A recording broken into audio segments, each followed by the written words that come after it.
belangrijkste nieuws uit Curaçao in het Nederland. Access Journaal, vers van de pers.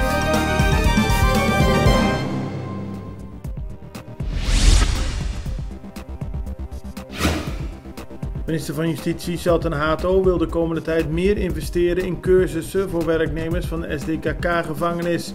Hato bracht 2 keer in korte tijd een bezoek aan de SDKK en bezocht ook een gevangenis in Alphen aan de Rijn in Nederland. Volgens hem zijn er op Curaçao veel gemotiveerde gevangenisbewaarders die hun werk goed doen met beperkte middelen. Hij wil hen met hun werk helpen door te investeren in resocialisatieprogramma's.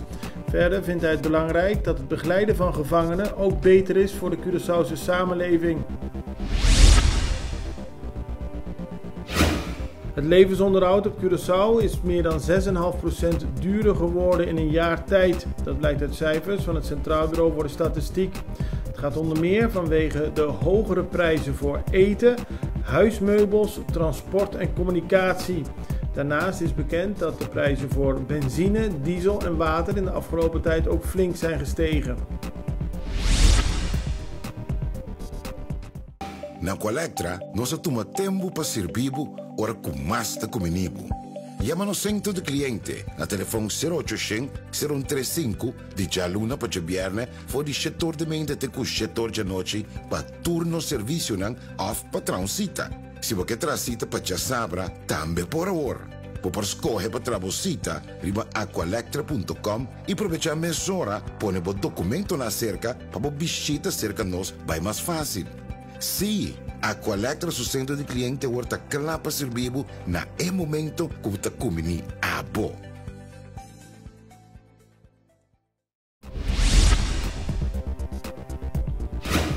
De Extra opent vandaag de krant met een familiedrama in Rotterdam. Daar is een 66-jarige Curaçaose vrouw overleden nadat ze een week daarvoor door haar eigen zoon zwaar was mishandeld in haar eigen woning in Rotterdam. Deze 33-jarige man, Stafford M., had zelf de politie gebeld nadat hij zijn moeder had geschopt en geslagen. Sinds die tijd zit hij vast. Vorig jaar werd de ex-partner van de vrouw omgebracht door een andere zoon van haar, de toen 29-jarige Brian. Beide mannen staan al langer onder psychologische behandeling in Nederland. Familieleden en buurtbewoners van de vrouw hebben geschokt gereageerd. De situatie met valse honden in de omgeving van de Inzuweg is groot, dat meldt de Extra vandaag. Maandag werd een man gebeten op straat door verschillende valse honden die daar liepen.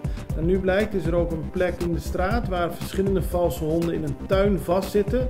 Ze terroriseren de buurt en het zorgt voor een onhygiënische situatie, dat meldt de Extra vandaag. Een grote verkeersopstopping gisteren op de Julianabrug. 2 auto's reden in de richting van Otrobanda en de ene reed tegen de andere auto aan. Daarop bleven ze staan en wachten op afhandeling van het ongeluk door Forensis. Dit had tot gevolg dat er een grote file ontstond op de Julianabrug. Een van de inzittenden had veel pijn, maar volgens ambulancepersoneel hoefde hij niet naar het ziekenhuis. Curaçao kent op dit moment 196 geregistreerde COVID-gevallen. In de afgelopen week zijn er 131 gevallen bijgekomen, maar 151 mensen zijn ook uit de isolatie gegaan. Dat betekent een daling van 20. Er liggen op dit moment 9 mensen met een COVID-besmetting in het ziekenhuis, waarvan 1 op de intensive care. Een 22-jarige Curaçaoenaar met een taakstraf moet alsnog de cel in. Hij was veroordeeld tot 200 uur taakstraf vanwege een delict in 2020. Daarna kreeg de man van de reclassering een oproep om zijn taakstraf uit te voeren, maar keer op keer kwam de man niet opdagen. Hij zei dat hij ziek was, maar kon geen bewijs van de dokter overhandigen. De rechter heeft daarom bepaald dat de man alsnog 103 dagen de cel in moet om aan zijn straf te voldoen. Het belangrijkste nieuws uit Curaçao in het Nederland. Access Journaal, vers van de pers.